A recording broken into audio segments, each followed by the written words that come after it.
Olá! Hoje nossa análise foca num capítulo assim muito forte da Bíblia.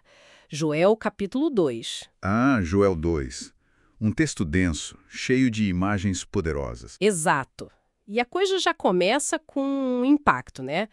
Toquem a trombeta em Sião, um alarme geral. Sim, é o anúncio do Dia do Senhor. Um conceito bem central nos profetas, né? Uhum. E aqui ele é descrito inicialmente de um jeito assustador. Um dia de escuridão, de nuvens, de negrume total. Pois é, esse Dia do Senhor pode ser julgamento, mas também salvação. Joel começa pelo lado sombrio. E que descrição! Um exército que parece gafanhoto, uma cavalaria avançando e destruindo tudo. Devastador. Onde era um Éden, vira deserto. Nada parece parar esse avanço. Invadem cidades, casas. Uma marcha organizada, implacável. E o texto diz que o impacto é até cósmico. Sim, a terra treme, os céus se abalam, sol e lua escurecendo, estrelas perdendo brilho. É um cenário de colapso. Forte, né? Mas aí, no meio desse caos todo, vê uma virada surpreendente. É verdade. Surge um chamado direto de Deus. Agora, porém, mesmo com tudo isso, voltem-se para mim de todo o coração. Exato. Uma mudança de tom radical, da ameaça iminente para uma porta aberta. E não é um retorno qualquer, né? O texto especifica, com jejum, choro e lamento. E o ponto-chave: rasguem o coração e não as vestes. Isso é muito significativo. Totalmente. Faz a gente pensar qual a diferença entre o ritual, a aparência e a sinceridade que vem de dentro. Pois é, não é só cumprir um rito religioso, é uma transformação interna, genuína, que Deus busca. E por que esse apelo? Por que Deus ofereceria essa chance no meio do julgamento? O texto explica, foca na natureza de Deus, pois ele é misericordioso e compassivo, muito paciente e cheio de amor. Ah, sim. A base da esperança está em quem Deus é. Exatamente. Ele se arrepende, no sentido de que pode mudar de ideia sobre enviar a desgraça. Há essa chance de ele ter compaixão e deixar uma bênção. E esse chamado se expande, né? Não é só individual. A trombeta toca de novo. Sim, agora para reunir todo mundo. Um jejum coletivo. Ninguém de fora. Anciãos, crianças, até bebês de colo, recém-casados, todos juntos. E os sacerdotes, ali no lugar mais sagrado, clamando: poupe o seu povo, Senhor. É um apelo desesperado por misericórdia coletiva. E o que acontece quando o povo responde assim, com sinceridade? Aí a narrativa vira de novo. Deus responde.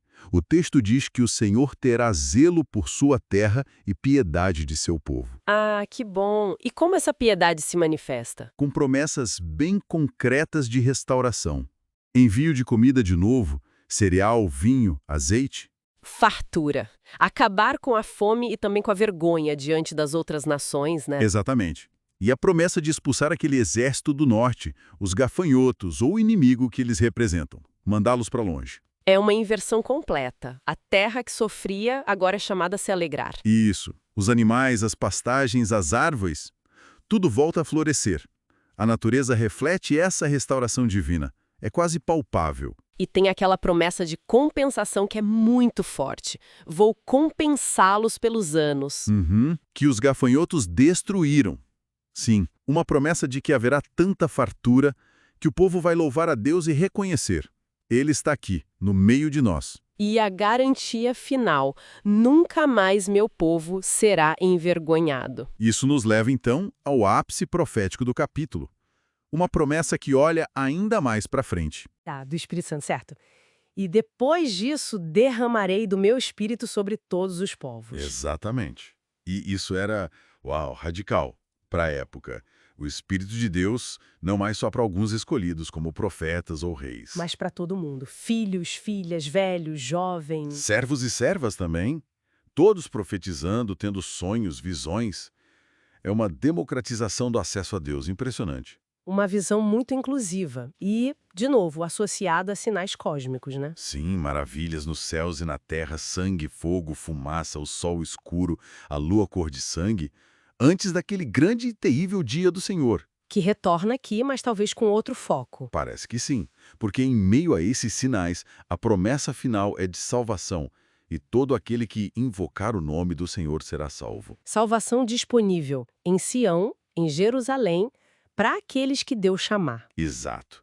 Liga a salvação a um lugar e a um chamado divino. Então, passando por Joel 2, a gente viu o alerta duríssimo do julgamento, o chamado profundo ao arrependimento de coração, Aham. as promessas incríveis de restauração total Uhum. e essa visão espetacular do Espírito sendo derramado sobre todas as pessoas. Que jornada! Pois é. E talvez fique uma reflexão para a gente, né? Baseada nessa última parte. O que significa hoje para nós, nas nossas crises, sejam pessoais ou coletivas, invocar o nome do Senhor, para encontrar essa salvação, essa libertação que Joel anuncia? Uma ótima pergunta para a gente pensar.